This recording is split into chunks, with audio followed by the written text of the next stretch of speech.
guys, welcome to my channel. Today we're going to learn the handstand straddle. This is similar to the shoulder stand straddle, but a little bit more impressive because you're on your hands.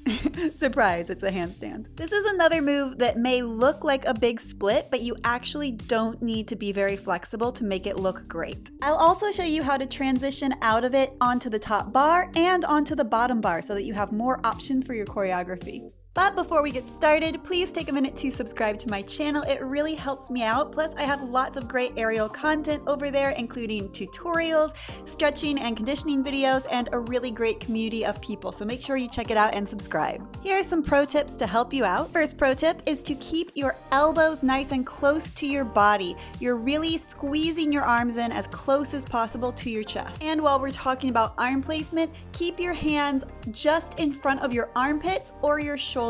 Don't let them get too wide or too close together because then it's going to be a lot more difficult to support yourself. Finally, make sure that you keep your hips behind the hoop in this move. If your hips start to get too far forward, you're going to belly flop down onto the bottom bar. So make sure that you keep your hips nice and back.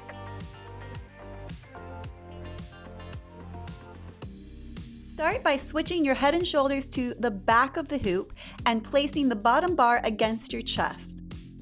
Take your hands and place them with the palms facing towards you, about shoulder width apart, or you can think of it as one hand in front of each armpit. Try to shift the weight down into your hands. So if you're a slightly smaller person than me, you might need to wiggle your legs a little bit off the top bar and let your shoulders come farther down. And finally, slide your legs open and straighten them into a V. This is not a real flat split. This is much more of a V position. You should have the sides of the hoop against the sides of your knees, and your weight pulling back is what's going to keep you nice and straight up and down. Try not to let your back arch too much in this position. It's more like a handstand where you're using your abs to engage and support yourself. The easiest way to come out of this is just to keep your legs going down the hoop as you lower your body and place the bottom bar onto your hip crease or the front of your pelvis.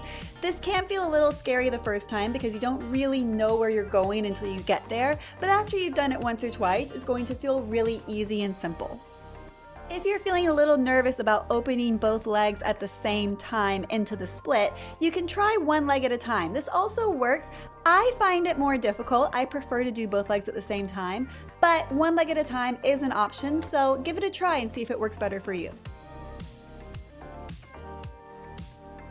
If you want to transition out of this back up to the top bar to continue your choreography, all you're going to do is go into the split exactly the same way as before, but when you're ready to come out, slide your legs the way they came, so back up towards the span set, and then rehook your knees, one on each side of the span set, the same place where they were. Another fun variation of this is to do exactly the same thing with your upper body, so your arms, your hands, your shoulders, all are in the same place, but instead of opening up to a split, place one heel and then the other on the top bar to have this sort of fake heel hang kind of moment. I think this is a really cute and pretty position. I love a heel hang. I mean, you guys, anyone who follows me on Instagram knows that I love a heel hang.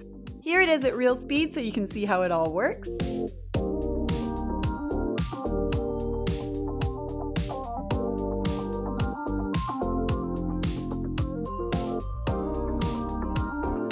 Thanks for watching, and I hope you enjoyed learning this handstand straddle. I think it's a really great move because it looks really impressive, but it's actually not that hard once you get the hang of it. Please take a minute to subscribe to my channel. Like I said before, it really helps me out, and I love seeing new people join our community over there. So make sure you don't forget to do that, and I will see you guys next time.